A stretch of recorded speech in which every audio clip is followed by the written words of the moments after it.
Baik, bismillahirrahmanirrahim. Assalamualaikum warahmatullahi wabarakatuh. Baik Bapak Ibu, peserta webinar Sahabat Guru Belajar. Sebelum kita memulai webinar pada hari ini,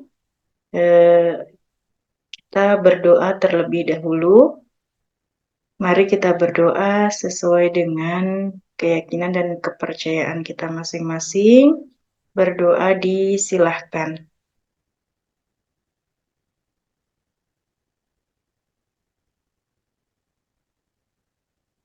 Berdoa selesai. Baik, Bapak Ibu, peserta webinar, sahabat guru belajar yang saya hormati, pada kali ini kita akan belajar atau membahas tentang MPLS. Ya, bentar. Oke, baik. Saya share screen. Baik, untuk materi kita pada hari ini yaitu tentang MPLS, ya, atau kepanjangan dari masa pengenalan lingkungan sekolah. Di sini berorientasi pada masa transisi PAUD hingga SD, tingkat sekolah dasar pada tahun ajaran 2024-2025. Baik, kira-kira ini yang akan kita bahas pada hari ini. Yang pertama adalah tentang tema MPLS. Kemudian yang kedua, pendahuluan yang mencakup tentang latar belakang, dasar hukum, tujuan, dan ruang lingkup MPLS. Selanjutnya ada tata laksana penyelenggaraan MPLS. Kemudian ada 6 aspek fondasi.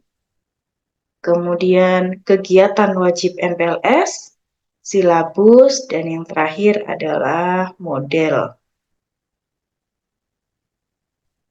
Yang pertama yang akan kita bahas adalah apa yang melatar belakangi MPLS itu sendiri.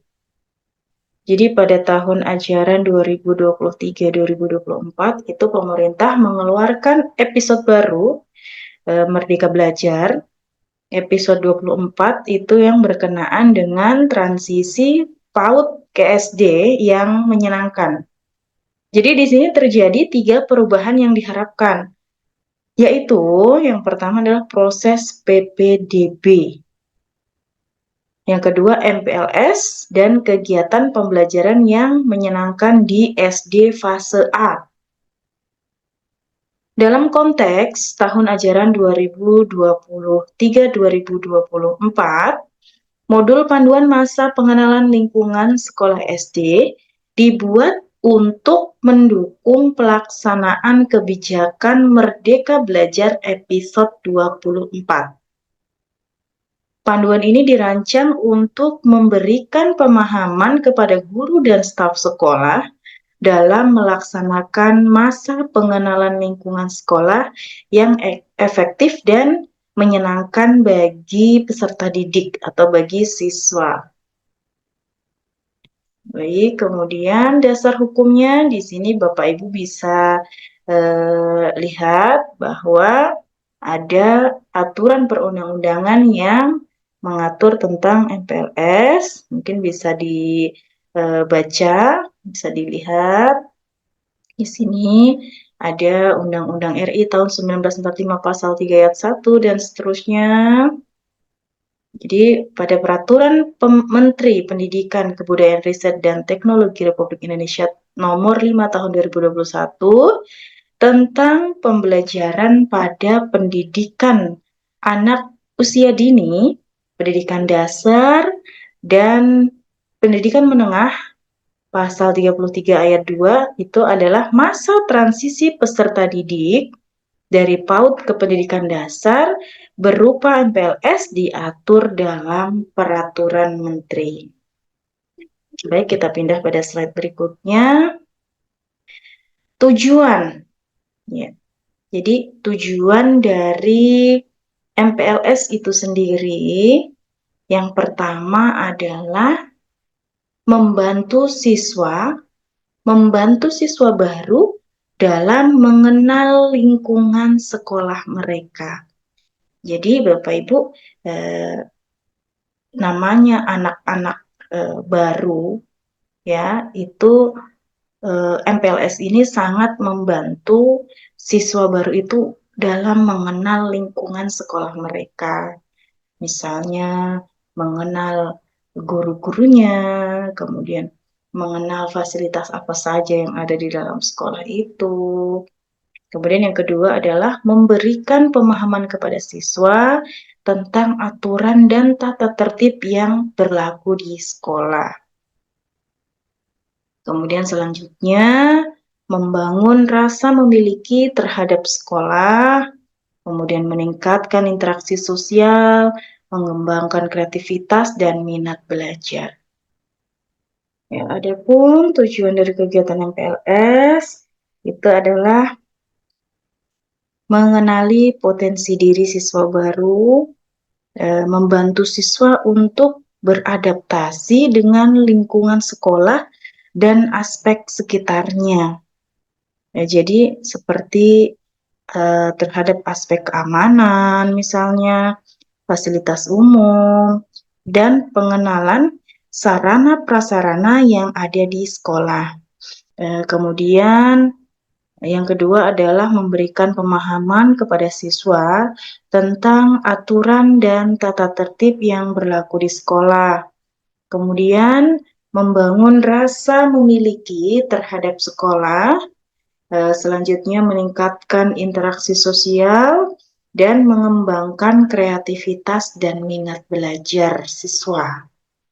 Jadi pada garis besarnya bahwa siswa ini diajari untuk mengenali potensi diri yang ada pada diri mereka, kemudian membantu mereka untuk beradaptasi dengan lingkungan sekolah dan juga lingkungan sekitarnya.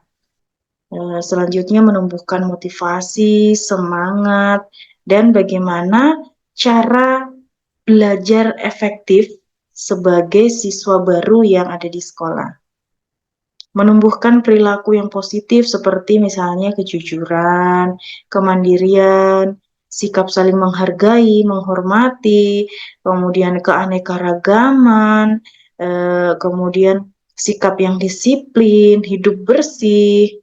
Nah, itu semua bertujuan untuk mewujudkan siswa yang memiliki nilai integritas, etos kerja yang baik, dan juga semangat gotong royong. Baik, selanjutnya ruang lingkup. Di sini informasi mengenai tata cara pelaksanaan kegiatan pengenalan lingkungan sekolah pada tingkat satuan pendidikan sekolah dasar. Kemudian model dan atau contoh implementasi MPLS yang dapat dikembangkan pada tingkat satuan pendidikan sekolah dasar sesuai dengan tingkatan kelas dan karakteristik sekolah. Baik, selanjutnya tentang tata laksana penyelenggaraan MPLS. Yang pertama adalah perencanaan. Pada perencanaan kegiatan MPLS berorientasi masa transisi PAUD sampai SD harus dilakukan dengan matang dan penuh kesungguhan. MPLS tidak hanya berfokus pada pengenalan siswa pada sekolah, namun sekolah mengenal siswa dengan melakukan asesmen kemampuan fondasi sebagai modal dasar menentukan desain pembelajaran yang sesuai dengan kebutuhan siswa. Jadi di sini misalnya pada asesmen itu nanti ada ya di bagian 6 fondasi, itu misalnya pada aspek kemampuan fondasi Misalnya mengenal nilai agama dan budi pekerti, itu perilaku kemampuan yang akan dinilai apa. Misalnya mengenal konsep agama dan ibadah yang sesuai dengan agamanya, atau mengenal interaksi dengan teman-teman sebayanya bagaimana. Jadi seperti itu. Kemudian yang kedua adalah pelaksanaan. Kegiatan MPLS dilaksanakan selama kurang lebih 2 minggu dengan agenda minggu pertama masa perkenalan anak serta orang tua dengan lingkungannya, kemudian agar anak ini merasa nyaman dalam berkegiatan. Nah, kemudian minggu kedua perkenalan sekolah dengan siswa melalui kegiatan pembelajaran yang bertujuan untuk mendapatkan potret capaian siswa melalui asesmen awal dan digunakan sebagai basis perancangan kegiatan pembelajaran selanjutnya. Kemudian pemantauan itu pemantauan pelaksanaan PLS dilakukan oleh kepala sekolah dan panitia penyelenggara. Hasil pemantauan tersebut nanti didokumentasikan dan dilaporkan ke Dinas Pendidikan Kota atau Kabupaten melalui pengawas sekolah. Baik, ini ada 6 aspek fondasi transisi PAUD SD. Yang pertama itu adalah tentang agama dan budi pekerti, di mana anak-anak ini memang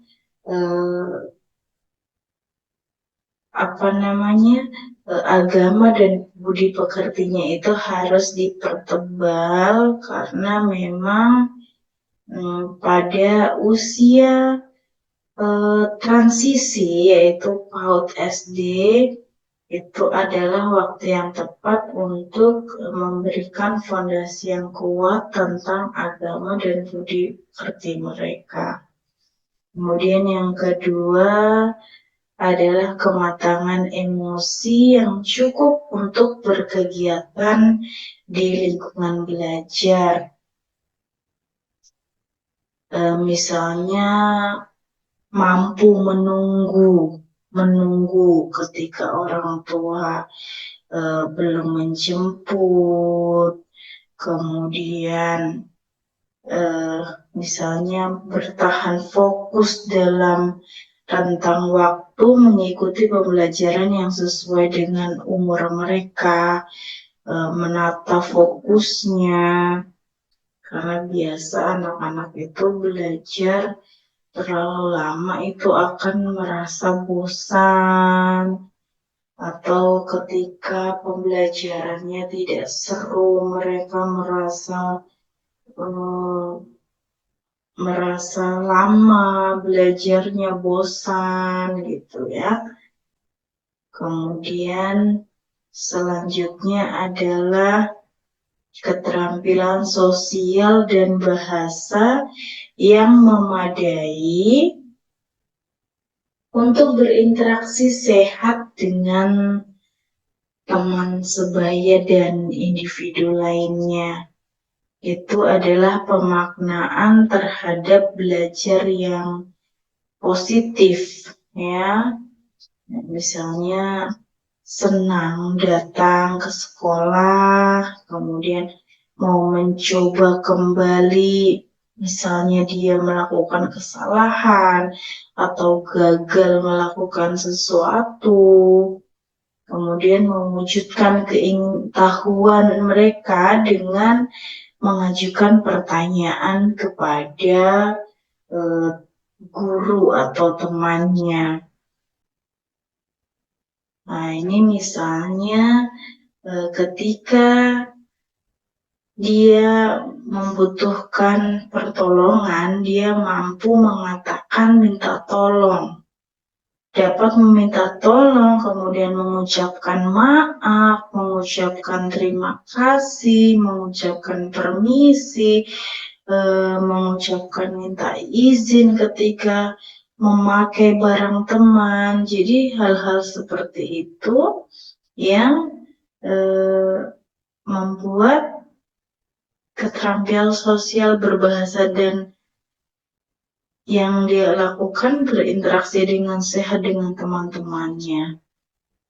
Kemudian selanjutnya adalah pemaknaan terhadap belajar yang positif. Itu misalnya mereka senang datang ke sekolah, kemudian mau mencoba kembali jika salah atau gagal, kemudian mewujudkan keingintahuannya dengan bertanya atau mengajukan pertanyaan kepada guru atau temannya.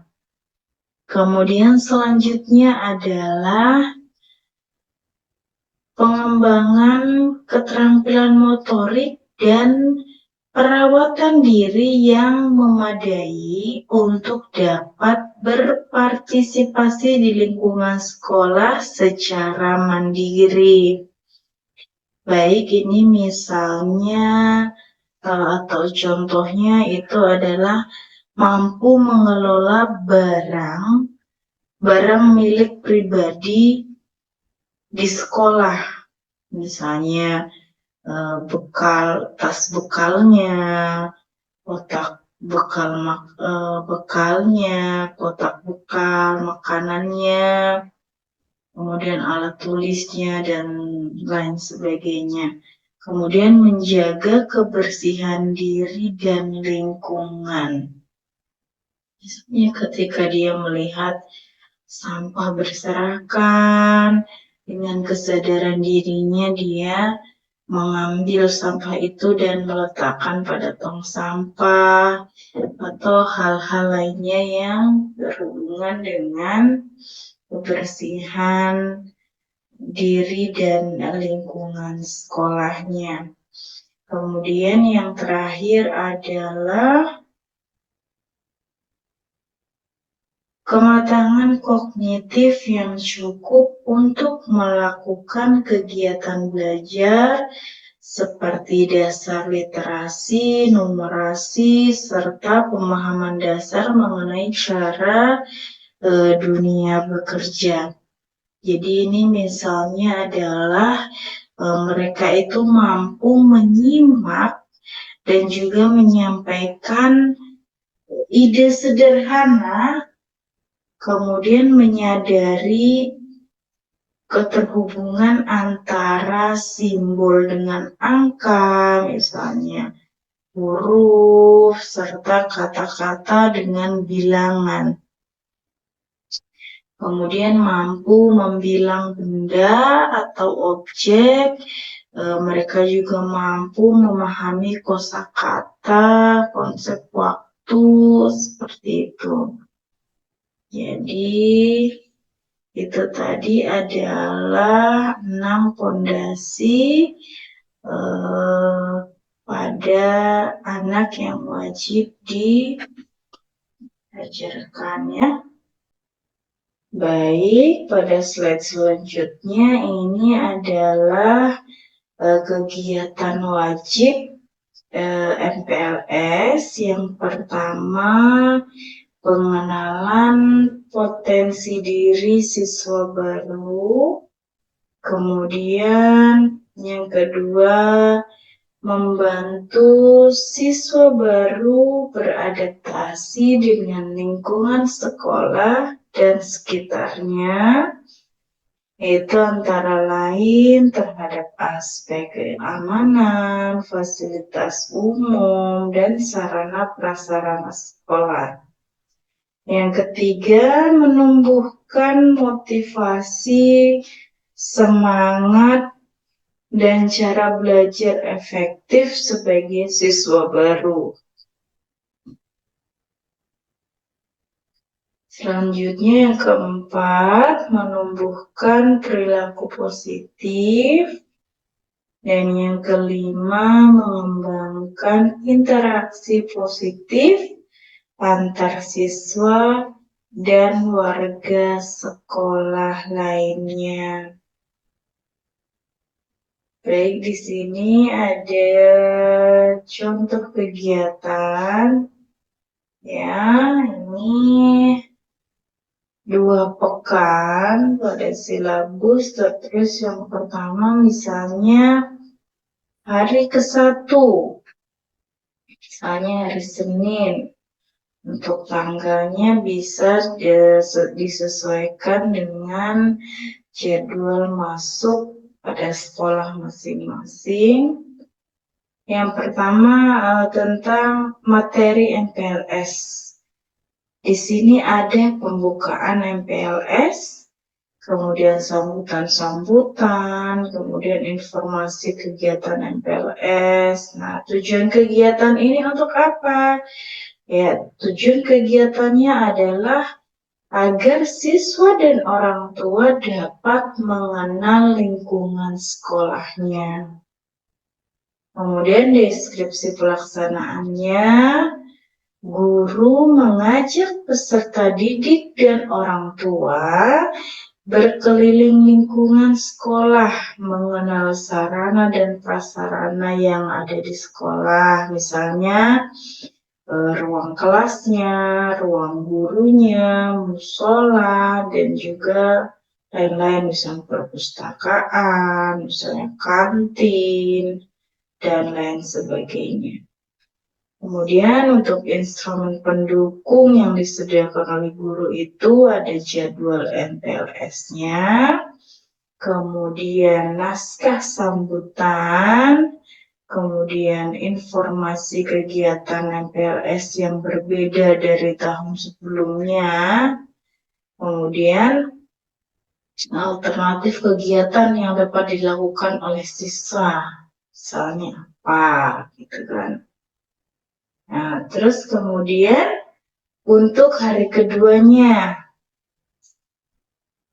materi MPLS-nya mungkin perkenalan murid kepada murid lain. Kemudian perkenalan guru kepada murid. Kemudian perkenalan seluruh warga sekolah kepada murid. Tujuan kegiatannya apa? Tujuan kegiatannya agar peserta didik mengenal diri sendiri dan warga yang ada di dalam lingkungan sekolah, yaitu guru, kemudian teman-temannya, kemudian staf yang ada di sekolah. Kemudian deskripsi pelaksanaannya adalah guru mengajak peserta didik bermain game yang berkaitan dengan proses memperkenalkan diri sendiri. Contohnya menggunakan bola, gerak dan lagu, dan lain sebagainya. Atau pengenalan bermain game saat bermain game yang bersifat edukatif dan menarik. Karena memang kegiatan MPLS itu akan terkesan membosankan kalau hanya berisi tentang materi saja. Oleh karena itu, pihak panitia penyelenggara itu perlu menghadirkan beberapa permainan seru yang akan dilakukan para siswa baru tersebut. Permainan yang perlu dihadirkan yaitu misalnya yang jelas permainan-permainan yang edukatif, menarik, dan juga menghibur. Nah, misalnya permainan yang dapat dilakukan itu misalnya tebak kata atau kalimat, kemudian ada ekor naga, kemudian pengenalan dan lain-lain.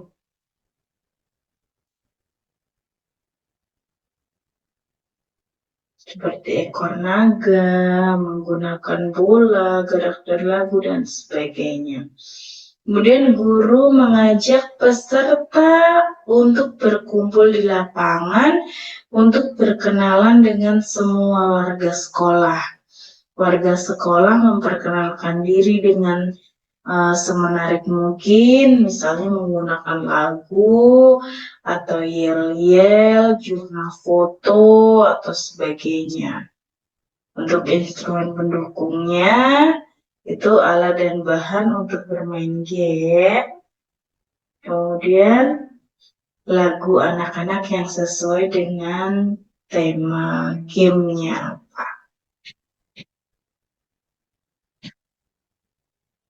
Baik, ini pada hari ketiga itu mengenal kebiasaan di sekolah. Kemudian mengenal program-program yang ada di sekolah.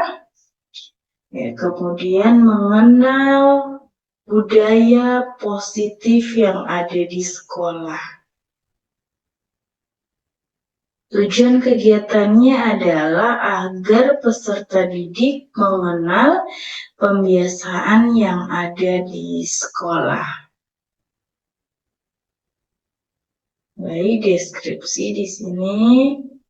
Guru mengajak peserta didik untuk membuat kesepakatan kelas dan membuat hiasan kesepakatan kelas tersebut yang nanti akan dipajang di dalam kelas. Kemudian peserta didik membuat poster yang berkaitan dengan kesepakatan kelas. Kemudian guru mengajak peserta didik untuk menata kelas sesuai keinginannya. Kemudian guru mengajak peserta didik untuk mengungkapkan harapan apa atau keinginan apa untuk harapan atau keinginan untuk belajar apa yang diinginkan anak ketika masuk SD, seperti itu. Kemudian untuk instrumen pendukungnya, misalnya di sini ada kertas origami, kertas karton berwarna, spidol, pensil, krayon atau pensil warna yang menunjang untuk anak-anak melakukan menghias kelasnya supaya terlihat lebih indah dan menarik sehingga anak tidak bosan berada di dalam kelas. Kemudian untuk hari selanjutnya, hari keempat, itu materinya adalah tentang kegiatan pramuka yang ada di sekolah. Tujuannya apa? Tujuannya adalah pengenalan kegiatan kepramukaan.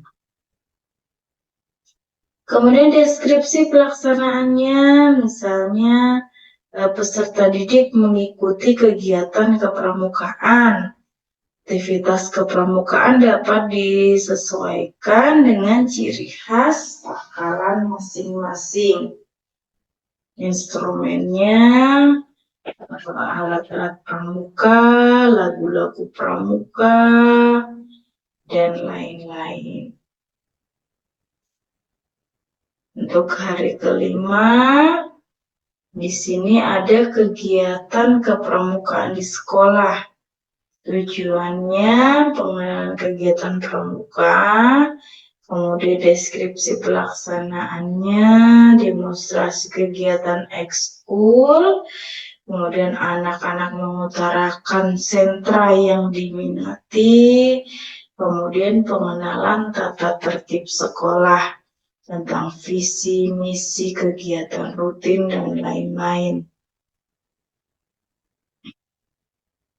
Selain mengenal guru dan staf, memang para siswa baru juga perlu diperkenalkan dengan visi misi sekolah.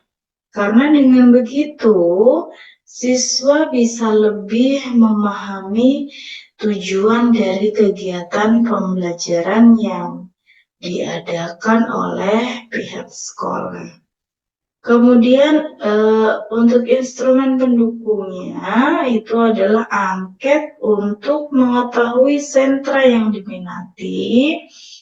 Angket dapat berupa gambar-gambar yang dapat dengan mudah dipahami oleh murid tentunya ya. Kemudian untuk kemampuan fondasi, mengenal agama dan budi pekerti, kemudian keterampilan sosial dan bahasa yang memadai untuk berinteraksi dengan teman sebaya dan individu lainnya.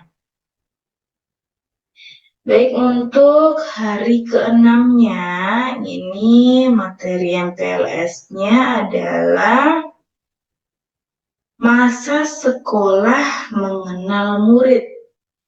Tujuan dari kegiatan ini adalah observasi kemampuan fondasi anak. Deskripsi pelaksanaannya, untuk ini permainan dadu.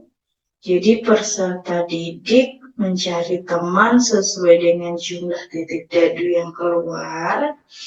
Kemudian peserta didik mencari gambar yang sesuai dengan dadu yang muncul. Kemudian peserta didik melakukan gerakan sesuai permukaan dadu yang muncul. Itu adalah permainan-permainan yang bisa dilaksanakan. Kemudian yang kedua ada permainan ular tangga raksasa. Ya, ini peserta didik bermain ular tangga. Kemudian untuk instrumen pendukungnya, alat-alat permainan seperti dadu, gambar, kemudian ular tangga raksasa. Untuk kemampuan fondasi yang akan dicapai itu adalah keterampilan sosial dan bahasa yang memadai untuk berinteraksi dengan teman sebaya dan individu lainnya. Kemudian yang kedua adalah kematangan emosi yang cukup untuk berkegiatan di lingkungan belajarnya. Selanjutnya ada hari ke-7. Ini materi MPLS-nya adalah masa sekolah mengenal murid, masih sama dengan pada hari ke-6. Tujuannya juga masih sama, yaitu observasi kemampuan fondasi anak. Tapi untuk deskripsi pelaksanaannya, di sini yang pertama adalah peserta didik menyimak cerita yang dibacakan oleh guru dengan membaca lantang. Kemudian peserta didik memilih buku cerita yang telah disediakan oleh guru. Kemudian peserta didik bermain peran dengan tema cerita yang dilantangkan sebelumnya. Kemudian peserta didik menceritakan kembali isi cerita berdasarkan imajinasinya. Kemudian untuk kemampuan fondasinya di sini adalah tentang kematangan kognitif yang cukup untuk melakukan kegiatan belajar. Dan yang kedua adalah pemaknaan belajar yang positif. Untuk hari yang ke-8, itu materi MPLS-nya masih sama, tujuan kegiatannya masih sama, tapi untuk deskripsi pelaksanaannya ini, peserta didik berkegiatan dalam kelompok, misalnya penataan lingkungan belajar, membuat puzzle berkelompok, membuat play-doh, membuat permainan yang membutuhkan mereka untuk dilaksanakan secara berkelompok. Kemudian untuk kemampuan fondasi yang akan dicapai itu adalah keterampilan sosial dan bahasa, kemudian pengembangan motorik dan perawatan diri, serta kematangan kognitif yang cukup untuk melakukan kegiatan belajar. Kemudian pada hari ke-9 itu materinya masih sama, untuk tujuan dan materinya masih sama dengan pada hari ke-6, 7, 8. Deskripsi pelaksanaannya adalah peserta didik mengikuti kegiatan olahraga. Yang pertama adalah senam, gerak dan lagu, senam lantai, permainan bola, basket, voli, bulu tangkis, atau apa saja yang bisa dilaksanakan pada sekolah tersebut. Kemudian kemampuan fondasi yang akan dicapai itu adalah tentang pengembangan motorik dan perawatan diri. Yang kedua, mengenal agama dan budi pekerti. Kemudian yang ketiga adalah kematangan emosi yang cukup untuk berkegiatan di lingkungan belajar. Kemudian pada hari ke-10 atau pada hari terakhir itu adalah materi dan tujuannya masih sama dengan pada hari ke-6, 7, 8, 9. Tapi deskripsi pelaksanaannya itu adalah peserta didik berkreasi 3M, misalnya menggunting, melipat, menempel, ya. Kemudian anak berkreasi dengan media lost part atau barang bekas dan lain-lain sebagainya. Kemudian untuk instrumen pendukungnya itu ada kertas, gunting, lem, pensil, pokoknya barang-barang yang dibutuhkan dalam kegiatan tersebut. Untuk kemampuan fondasi yang akan dicapai itu adalah kematangan emosi yang cukup untuk berkegiatan di lingkungan belajar.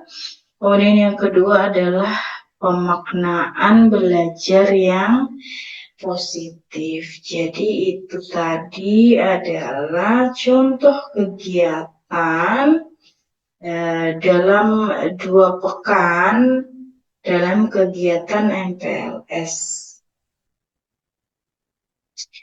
Baik, untuk model MPLS itu sendiri terdapat tujuan kegiatan, langkah-langkah pelaksanaan, kemudian contoh instrumen asesmen awal, kemampuan fondasi. Masa pengenalan lingkungan sekolah ini memang sudah seharusnya menjadikan peserta didik itu lebih mengenali lingkungan sekolahnya. Namun tidak sedikit dari khalayak itu masih memiliki statement negatif dari MPLS itu sendiri, atau yang dulu kita sebut dengan MOS alias masa orientasi siswa. Baik, yang pertama adalah tujuan kegiatan. Jadi tujuan MPLS ini adalah mengenali potensi diri siswa baru, membantu siswa baru untuk beradaptasi dengan lingkungan sekolah dan juga lingkungan sekitarnya. Misalnya aspek keamanan, fasilitas umum, kemudian pengenalan sarana prasarana yang ada di sekolah, menumbuhkan motivasi, semangat, dan bagaimana cara belajar efektif sebagai siswa baru yang ada di sekolah. Kemudian menumbuhkan perilaku yang positif seperti kejujuran, kemandirian, sikap saling menghargai, menghormati keanekaragaman dan wujud dari persatuan. Sikap yang disiplin, hidup bersih, dan sehat guna untuk mewujudkan siswa yang memiliki nilai integritas, kemudian etos kerja yang baik, dan memiliki semangat gotong royong. Kemudian ada langkah-langkah pelaksanaan, di mana langkah-langkah pelaksanaan itu mengetahui aktivitas yang dilarang selama PLS, misalnya memberikan tugas kepada siswa baru untuk wajib membawa suatu produk tertentu ke sekolah.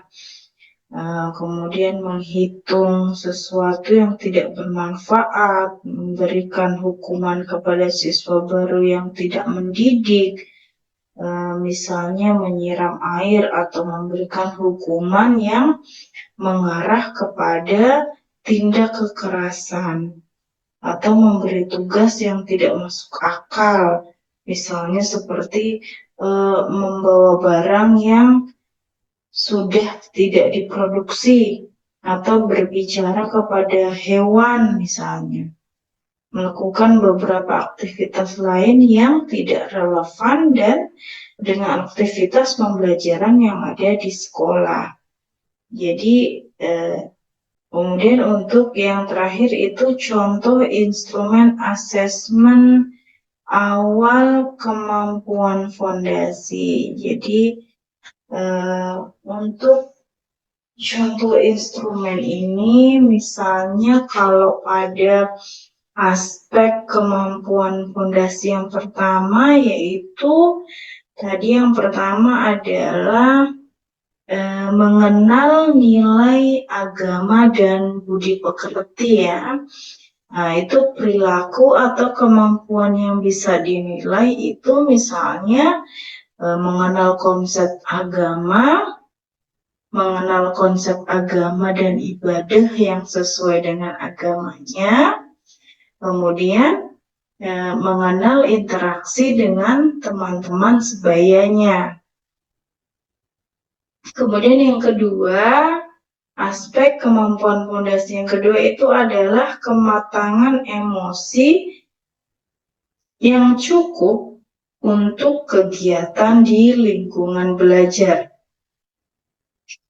Kemampuan yang dinilai itu yang pertama mampu menunggu, yang kedua bertahan fokus dalam rentang waktu mengikuti pembelajaran yang sesuai dengan umur peserta didik. Kemudian yang ketiga adalah pemaknaan terhadap belajar yang positif. Untuk perilaku atau kemampuan yang dapat dinilai itu misalnya adalah yang pertama senang datang ke sekolah, kemudian yang kedua mau mencoba kembali jika salah atau gagal, kemudian yang ketiga mewujudkan keingintahuan dengan mengajukan pertanyaan. Selanjutnya yang keempat itu adalah keterampilan sosial berbahasa yang memadai untuk berinteraksi sehat dengan temannya. Jadi dapat untuk kemampuan yang dinilai adalah dapat meminta tolong kemudian mengucapkan maaf, terima kasih, permisi, atau meminta izin memakai barang teman ketika mereka meminjam. Kemudian pada fondasi yang kelima itu ada pengembangan keterampilan motorik dan perawatan yang memadai dan berpartisipasi di lingkungan sekolah secara mandiri.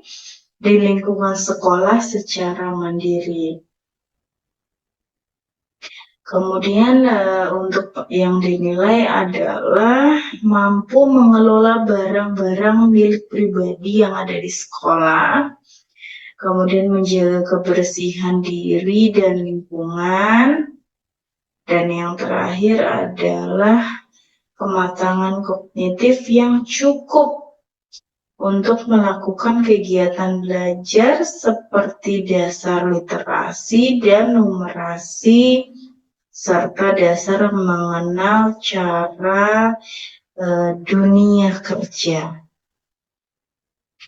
Kemampuan menyimak dan menyampaikan gagasan sederhana, kemudian menyadari keterhubungan antara simbol dengan angka dan huruf, serta kata dan bilangan.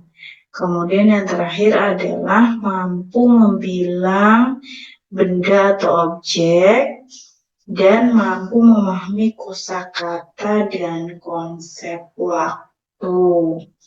Jadi itu adalah contoh dari instrumen asesmen awal kemampuan fondasi.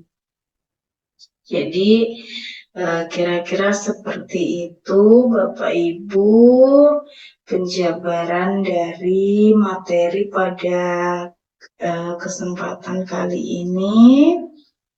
Semoga Bapak Ibu paham dan bisa mengambil manfaat dari materi yang kita laksanakan pada hari ini.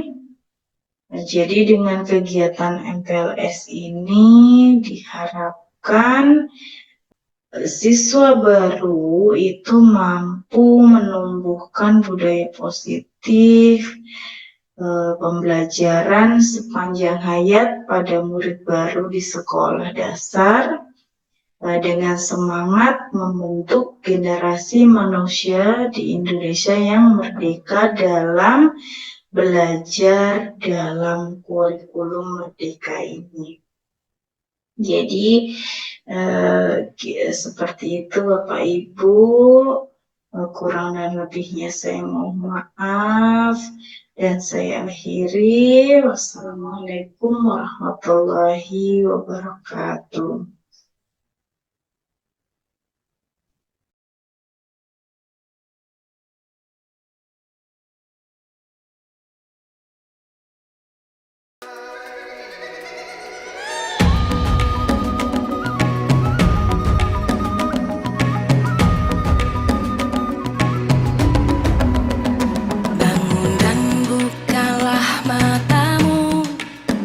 Saatnya meraih mimpi.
saat